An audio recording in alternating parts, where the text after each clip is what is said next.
Ladies and gentlemen, boys and girls, welcome back to Hollywood After Dark. It's July 3rd, 2024, and today we're going to be talking about Zack Snyder once again trolling his fan base. Will he ever stop? Will he ever stop doing it? How does he keep getting away with it, folks? Not only that, Deadpool Wolverine box office numbers, War of the Rohirrim, Watch Dogs the movie, Neil Gaiman sexual assault allegations, Hollywood After Dark. Let's go.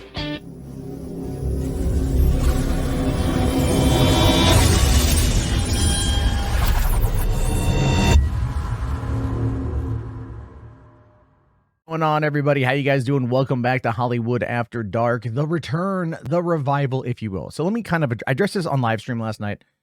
I'll talk about it here real quick. I've been having a bit of back and forth with movie news over the course of the past 6 months, right? The strikes last year really impacted me mentally. That had a lot to do with the fact that it was just this nonstop back and forth and a lot of people obfuscating from what was really the problem and trying to put it on other things and bad leadership across the board. Especially on the writer side or on the actor side of things. Looking at you, Franny. But, we are now removed from that for a while. The summer box office seems to be picking up. Movies seem to be picking up speed. And despite the idea that everything is in chaos, everything is terrible, and everything is god-awful, and why are we in this again, yada, yada, yada, I'm going to try to do what I can. And that is to provide, in my opinion, honest commentary about where things are. Because I do call myself, albeit hyperbolically, the most honest man in movie journalism, which some people don't understand the joke, but whatever. No, I'm honest, I'm straightforward. I'm going to tell you guys what I think, and I'm going to give you guys my predictions. And if I'm right, I'm right. If I'm wrong, hold me to account. Absolutely. This is kind of the way things work. The idea here is to have conversations. The idea here is to have a community, and the idea here is to be accurately informed and to know what's going on and to be aware of where things are and not just focus on the negative, because that is what a lot of movie commentary on YouTube is. We already know about that. So look, here's the thing. If you guys want to get involved and you guys want to be part of the conversation, be sure to pause the stream right here or pull out your phone, get a shot of the QR code, join our Discord. It's a great way to keep up to date on everything going on, as well as to just, if you want to say hi and be cool like that, you totally can. You can also join our premium program, which is just channel memberships, and be able to ask questions. I didn't do that today because I got a bit of a late start, unfortunately, but that will be up tomorrow. Hollywood After Dark Premium, you can join for as little as, I think, $2 a month and be able to get your questions asked. And of course, things are just going to be kept simple where we are right now. We're not going to try to overdo it. We're just going to have conversations. We're just going to have ourselves a good time. But there's a lot to get to. There's a lot to get to because that, of course, is just where things always are when we get into movies, especially today. Starting off, fans are losing their mind, apparently, allegedly, after seeing Nathan Fillion's Green Lantern costume in behind-the-scenes Superman photos. Now, there's been public shoots out in Cleveland, Ohio for, I think, the last day or so. They are obviously doing this in such a way to where the people around them can take pictures, behind-the-scenes photos can be shared, and we will know exactly what to expect. They're doing this on purpose. Make no mistake. They're doing this absolutely on purpose. You can tell some of the photos are just well shot. Some of the photos are absolutely done by a professional, and they're made to look certain ways. So you think that it's just like some fan on the outskirts or some scooper with a telephoto lens hiding in the bushes, when in reality it's all pre-planned. But they have to kind of do this because there is a lot of upset over Superman. There just is. There are some people that want the Zack Snyder world to continue, myself included. There are people who just want certain elements of that world to be continued. There are people who want the whole thing to be completely upended, burned down, destroyed, decimated, and, pour salt on the ground so nothing will ever grow there again. That is what a lot of people, well, not a lot, I don't know, I'm being hyperbolic, but that is some of the consensus that I have seen. in this specific instance, I don't necessarily think like the suit is that great. Whatever. I don't like the cape. I don't like the sign on it, the symbol on it. I think the symbol looks stupid. I've been open about that. However, the Nathan Fillion images here show us a couple other things. So it looks like, just like the Superman suit, Nathan Fillion's leather attire is also motorcycle attire. The material that the Superman suit is made out of what appears to be a motorcycle suit, right? And that might be to make the idea, or at least back up the idea, that Superman's suit was made by Ma Kent, and that it's a homemade suit. And obviously the blanket is meant to indicate the cape, or the cape is meant to indicate the blanket that he was found wrapped in. I find that to be so indicative of a childlike mentality having written this thing, grown men who can't move past the idea of having their childhood blankie with them for security. You're the most powerful being in the world, but you still need your baba, sort of thing. And that's a little weak storytelling wise, I think. But that being said, James Gunn very much is enjoying the idea of leather motorcycle attire. However, the Guy Gardner, I think that's Guy Gardner who he's playing, the haircut looks kind of ridiculous, although the character's haircut looks pretty ridiculous. I did whip this meme up here, if you only knew how bad things really are in regards to this. But he also has a logo on his suit there, his chest, that looks like it says Justice League. You can't quite make it out from this particular image, but that's what it looks like. It looks like it says Justice League. And in this specific instance, Sean Gunn is playing Maxwell Lord, who at one point ran Justice League International in the comics. And so people are alluding or assuming or believing that that's where things are going to be going. And that does make the most amount of sense for why they've got the uniforms, why they're not in character accurate uniforms, and maybe why there's this obsession with leather. I don't know why. I just think it's like, it all kind of looks the same. When you realize that it's all motorcycle gear, it all kind of looks the same. But fans are kind of making fun of it a little bit. They're kind of trolling about it a little bit, having a little bit of fun with it, obviously. But that being said, you know what? Look, the movie is going to wrap up production here, I think, in the next couple of weeks or so. We'll probably get a trailer around the end of the year. Probably have a teaser for Comic-Con in a couple weeks. And I'm hoping that it's decent. I am hoping that is decent at this point, though. I don't know. I'm going to remain positive. I might talk a little bit of trash here and there, but it's all in good fun and everything else. But also bring back Henry Cavill. That's all I'm gonna say about that. Moving on, we got a little bit of Acolyte news coming in here from Culture Crave. They say Leslie Hedland gave a statement about review bombing, saying, "I was like, does anyone take that seriously anymore? If you're in the Star Wars fandom, you already know what review bombing is. Behind the scenes, we all know what it is. It's not that it's not concerning, but I think it's pretty expected." She goes on to say, "I guess if you're totally new to the fandom and you're considering watching the show, it could affect you. But I also think that my work in the past has been very word of mouth anyway," which it largely has. But then again, her work in the past, according to the Chuds, is that she was one of Harvey Weinstein's many assistants over the years. And there are people out there who have tried to say that Leslie Hedland was directly responsible for bringing young, wide-eyed, doe-eyed, naive starlets to Harvey Weinstein's room in order for him to commit his atrocities against them, right? They'll make those claims up. Look, the show is divisive. The show is controversial. Every Star Wars show is controversial at some point in time or another. Universally, when Mandalorian came out, it was pretty loved up until the point when you had Cara Dune. The Chuds hated Cara Dune. How could a woman beat the Mandalorian? They screamed. There are headshots, screenshots, thumbnails of all this out there. 100% that this is what they were doing. But then when she came out to be right wing, they were like, "Oh my God, we love her. We shall dine at the altar of her butthole." Like that is what they do. They lie. And again, I'm not trying to focus on them. I'm just saying it's like in these scenarios, just watch it for your damn self. That's all you got to do is watch it for your damn self. Make up your own damn mind. No one should be able to tell you or influence you on what it is you're watching. Okay? Really. Like, unless it's for the positive. Kevin Smith recently said like there are movies he doesn't like, but he'll never talk about them because he doesn't want that in his life. He's 50. He doesn't want any of that in his life. He's trying to be a different way. And I think that's for the best. I really do think that's for the best. Now, moving on, we got a little bit of information surrounding the hunt for Gollum. Coming in, Peter Jackson gave an update. He's basically letting everyone know that this film will delve into Gollum's mind rather than feature extensive battle scenes.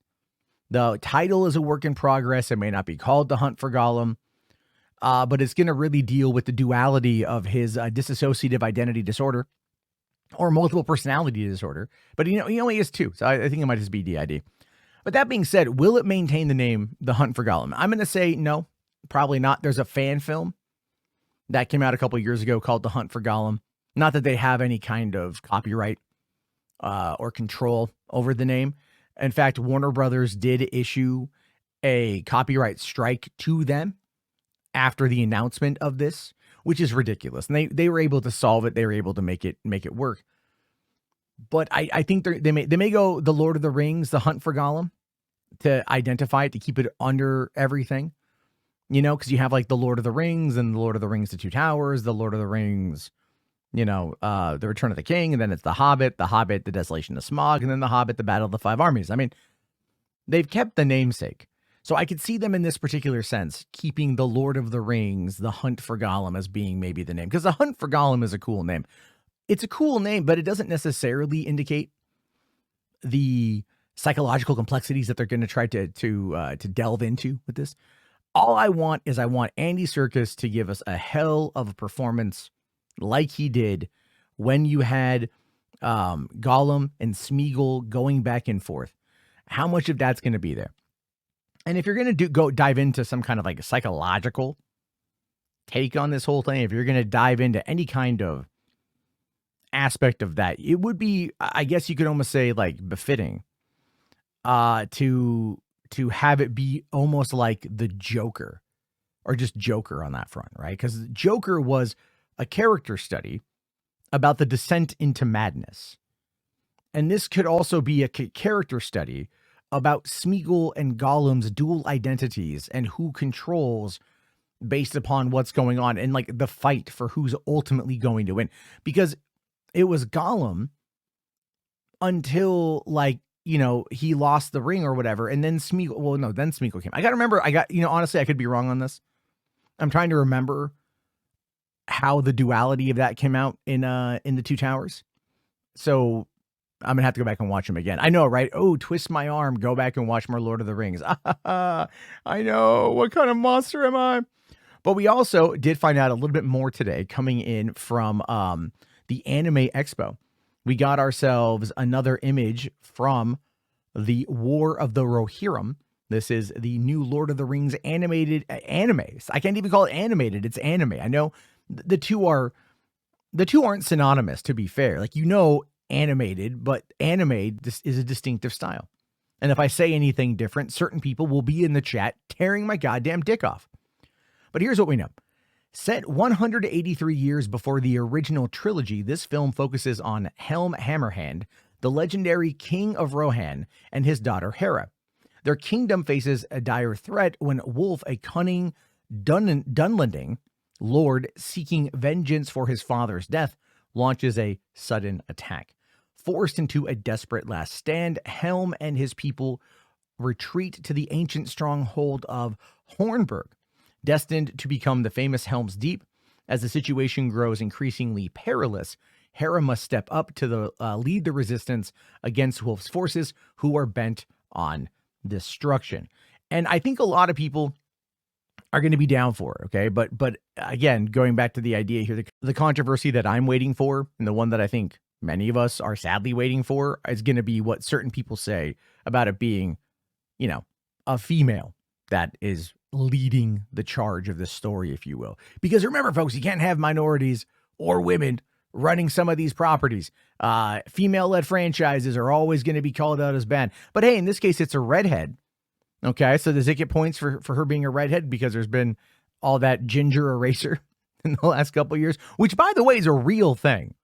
Okay, I'm not criticizing it or whatever, but you can't deny that there's been a movement for some reason to look at redhead females and to be like, nah, we good. You know what I mean? Is it just, I don't get it. Is it like because the redhead gene is like dying out, like there's not going to be redheads like forever? Like I've read that somewhere, but that's a whole other sociological topic that I'm not going to dive into today because we're talking about this. But at the end of the day, I am very excited for what is going to come out of this particular animated film. I think it's going to be pretty dope. I'm looking forward to a trailer. Oddly enough, Netflix back in the news again, even though Axel F came out today. I need to watch it. I hear it's pretty good. Man, they just keep kind of like coming on in and messing things up, right? So what we're finding out now is that they're planning on phasing out their basic subscription plan in the UK and Canada to start with. All right. And so users are right now receiving notifications about the last day they can access their service on the current plan, prompting them to upgrade or switch to the ad-supported tier. Like everything is expensive, man. All of these services keep spending hundreds of millions of dollars on stuff that is like not necessarily finding the audiences that they want. They obviously need more curated content. Netflix is in the process of trying to do that by hiring Dan Lin to oversee their film side of things. But their TV side of things is also as expensive and crazy and everything else. And I just, you know, you are, in my opinion, they're pushing people towards piracy. They are pushing people towards piracy because you're asking people to increase the amount of money they're going to spend, whereas the quality of the content is not matching the price increase. That is an issue. That is an absolute issue. There is, you could say, like almost like a stalemate of quality, right? Netflix has the Rebel Moon, and we're going to talk about Zack Snyder here pretty soon, but they've got the Rebel Moon movies, which are panned, one worse than the other. I don't know. I haven't seen them yet. I'm waiting until August. I have one more month till I can watch the unrated director's cut of both. And I'm looking forward to that. And I've held off for months to not watch the watered down PG-13 bullshit fucking movie. Okay. And I think I'm going to be better off for it. I know nothing about the movie really outside of the trailer for the first one. Because why would I watch a trailer for the second? That's a direct continuation, right? But that and like the user review score, things like that. That's what I know. And it ain't good. But I'm not going to let that influence me going in to watch the movie. I'm just going to wait to go see it until I can watch the complete vision that Zack wanted to show the world. And I think that is something everyone should have done. And I know I'm not the only one. So there are people out there who've been waiting just like me. And hopefully our patience will be rewarded with a good movie. But in the meantime, though, Netflix has not really been pushing out, like, there's been some good ones. There was The Hitman, Richard Linklater, that was reviewed well recently. Axel F reviewed well. A couple other things have been doing okay. But for the most part, Atlas came and went. Jennifer Lopez, she hates AI, teams up with the AI. Okay. Right? You know, it just, a lot of their stuff is just kind of coming, going, and forgotten. There's no cultural relevance to a lot of these movies, and that is the big problem. And so they think, oh, if we just raise our prices, if we just continue to raise our prices, that's going to be the answer. That's going to be the key, folks. Raise the dang price. How about you make the better content? Why don't you think about that before you come to me and you ask for more money? Okay? Can we do that, please? Thank you. Okay, so let's talk about this one, because this is one I've been waiting for a long time. I love the Watch Dogs games. I do. I think they're fantastic. I think they're fun. Legion has its problems, but the overall world of Aiden Pierce and everything involving the second game I thought was a lot of fun, and I would really love to see them expand upon everything. So we finally found out today that Watch Dogs, the movie, has gone into production. It's filming, probably coming out sometime 2026, obviously, but this is what we know about the movie right now. It's been in development for over a decade.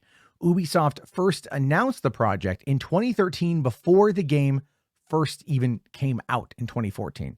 but it's gone through several phases of development hell. We know that right now you've got Tom Blythe, who is from the he played Snow in the song was it the Ballad of Songbirds and Snakes, or Snakes and Songbirds, whatever it is. And then also Sophie Wilde from Talk to Me is going to be in it, and it's being directed by Matthew Turi, known for his work on the horror film Hostile. I don't think it's or Hostile. It might be hostile. No, because I don't think that's how hostile spelled. And the screenplay is written by Chrissy LeBlanc, and with revisions by Victoria Bata, who works for Ubisoft, I believe. And so the story will be an original narrative set in the Watch Dogs universe, featuring themes of hacker rebels fighting against oppressive digital systems. Okay, so we're going to get DedSec, and that's going to be great. And I'm very curious to see what they're going to do with that. I'm really interested to see how the whole thing plays out. And I don't know about you, I'm very excited. I'm very excited for this one, because I just love these these games. I just love these games. So let's talk about something else that's going to be really big here in the next couple weeks. Obviously, Deadpool and Wolverine, biggest movie of the year, I think. I mean, I don't know. Inside Out 2 is done remarkably well. I think Deadpool and Wolverine is going to be huge. Nothing else coming out this year, in my mind, seems like it's going to come even close to this.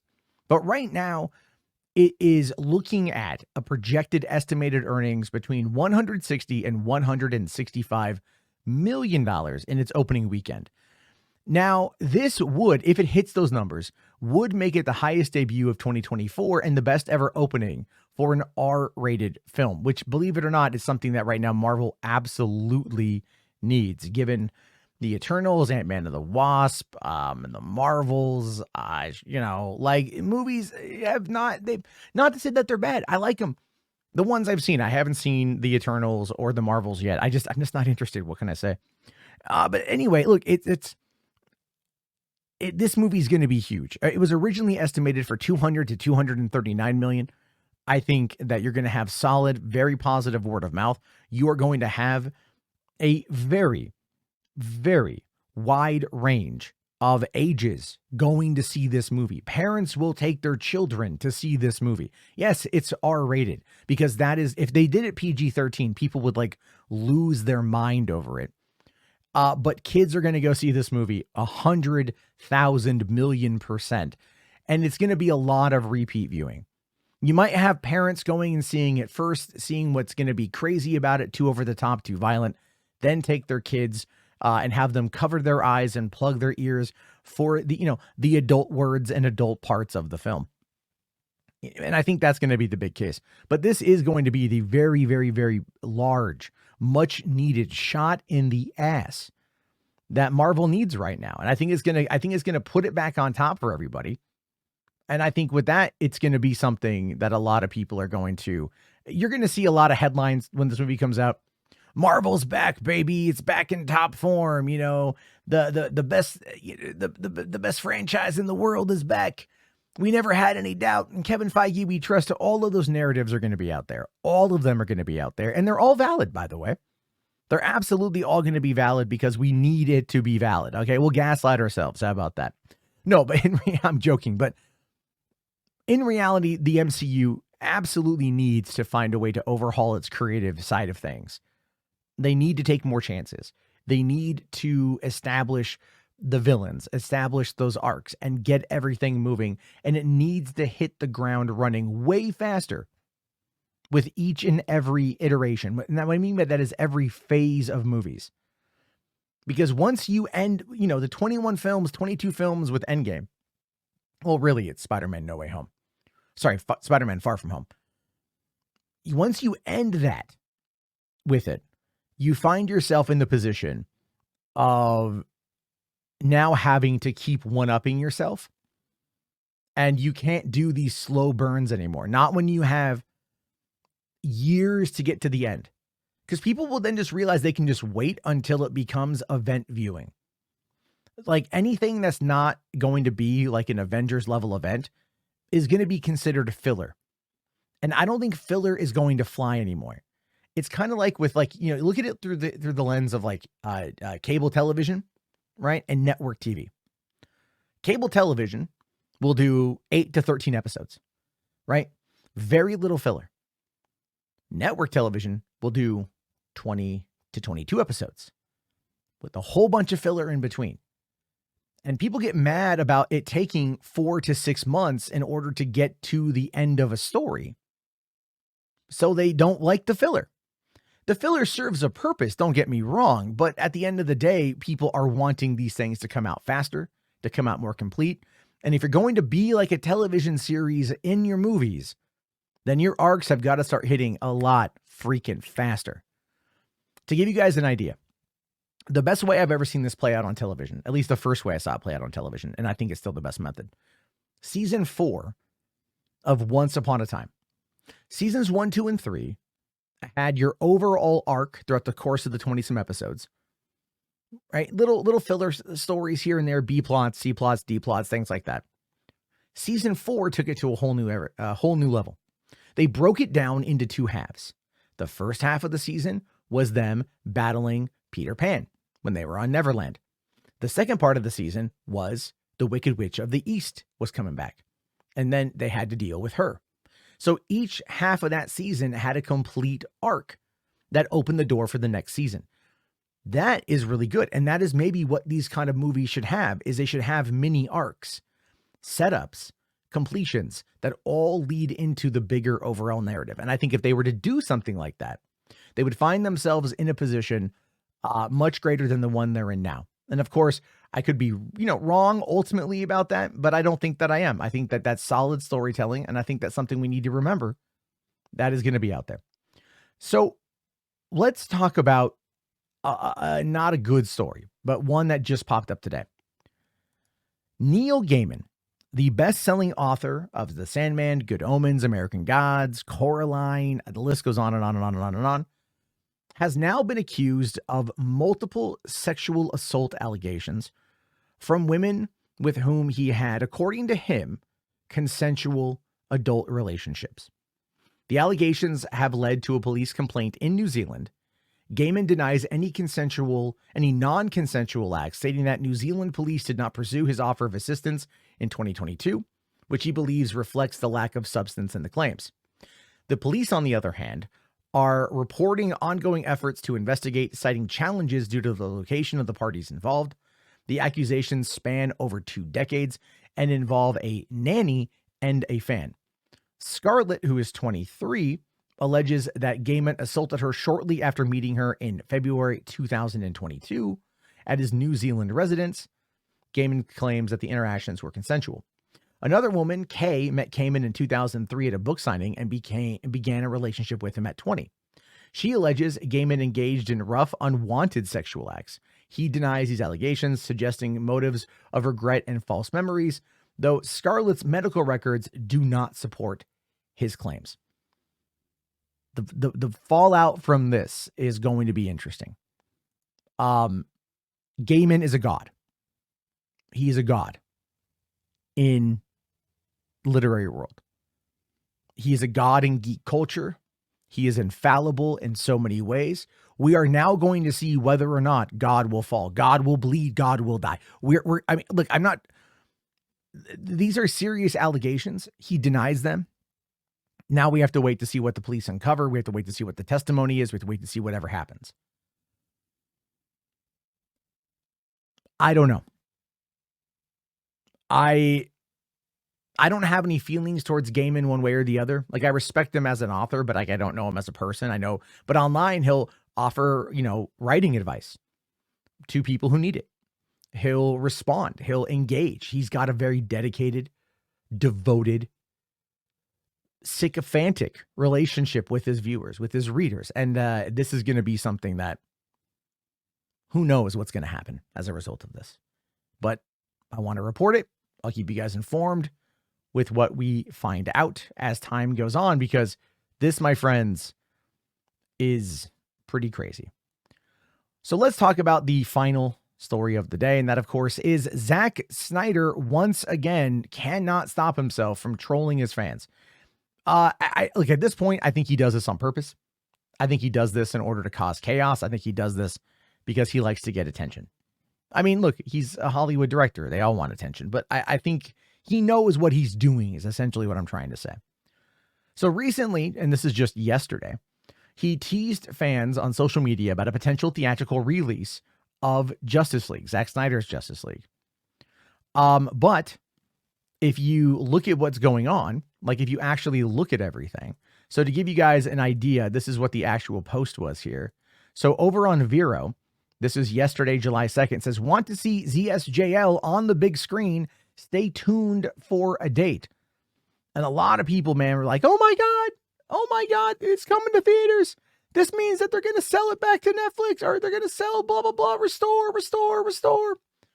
Now, if you got the first little bit that I showed there, it has an image of the epic worlds of Zack Snyder, which is this.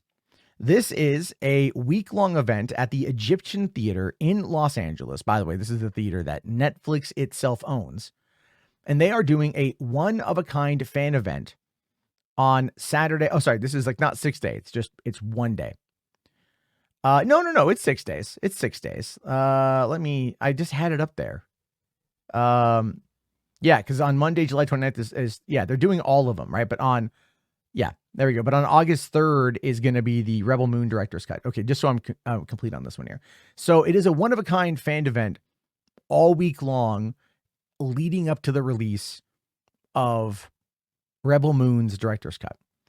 And so they're showing them back-to-back, 6 hours, Q&A, surprises. There's going to be, things along those lines. And then the day before, though, they're showing Zack Snyder's Justice League, Justice is Gray. And this is the black and white version of the movie. This is the one I definitely want to see this. I would love to go see this in theaters. But that's what it is. This is not Warner Brothers saying, hey, let's go and work with Regal and AMC and Cinemark and these other companies out there, these other theaters out there, and get Zack Snyder's Justice League, a 4-hour movie in theaters. They're not doing that. Now they should do that. They should at least fathom event that, because if they fathom event it, then you could do one night, a ton of fans go to see it, have a great time. That's what they should do. But they're not doing that. They're holding it to the Egyptian. So if you're curious to go, I think for Justice League at least, the first 50 seats available are going to be free. I'm sure at this point those are already gone. The Egyptian only holds 516 seats.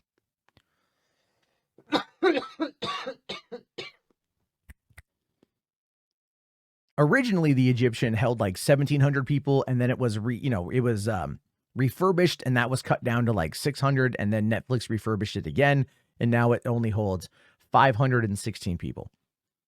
That's not a small amount of people, but when I worked at my theater, my very first theater job, the Act 3 in Tigard, Oregon, our THX auditorium held 650 people. And we would sell that out for big movies in the summer. So yeah, 519 is definitely a decent size, but I've been in bigger. I don't know why I said it like that. However, if you guys get the opportunity to go, you should definitely go and check it out. Let me know how it is. If I lived anywhere near Los Angeles, I would definitely try to go check it out. But for me, it's not worth the flight to LA for a day. It's not worth the financial cost right now. And quite frankly, I don't think a lot of people are going to come out for this one. You might have a couple people that will try to make their way out for it, but it's not SnyderCon. It's not Full Circle. It's none of those things that Zack Snyder has put on before. This is definitely done as a promotional event from Netflix through the theater that they own to promote the 6-hour cut of this movie, hoping to God that it actually does enough to, turn around people's opinions on this movie or these two parts, this story, and get them to come back in order to experience it again. Because I'm feeling that's going to be one of the biggest problems that comes out of trying to push the 6 hours all these months later, when the two bad films have largely been left to languish. We're going to have to wait and see. But that being said, folks, that wraps up today's episode of Hollywood After Dark. Again, I appreciate everybody from tuning on in. I appreciate everybody who hung around. the whole time. If you guys made it this far, please do me a favor. Join the Discord. Take a snapshot of the QR code. Scan it right now on your TV. Come join, hang out, talk to me. Be my friend. I need friends. I'm lonely. I'm kidding. But no, let's talk about movies. Let's get ready to go again. As always, there is more Podio commentary coming down the pipeline. I did just watch In a Violent Nature. I'm halfway through Frogman, and I watched Hercules the other night. I need to talk about those because all those movies are worth talking about. Every movie is worth talking about. Usually, it's always a lot of fun. I'll talk to you guys later. Have yourself a great night. Thank you again for watching. And remember, folks, that look, movies are here to entertain. Movies are here to make us think. They're here for us to enjoy. And they're here for us to definitely get some enjoyment out of, right? To love it. All that stuff. So if you love movies like I do and you want to hang out, do so, please. Leave a comment, leave a like. I'll talk to you guys tomorrow. Have yourself a great day. Thank you again, and peace out.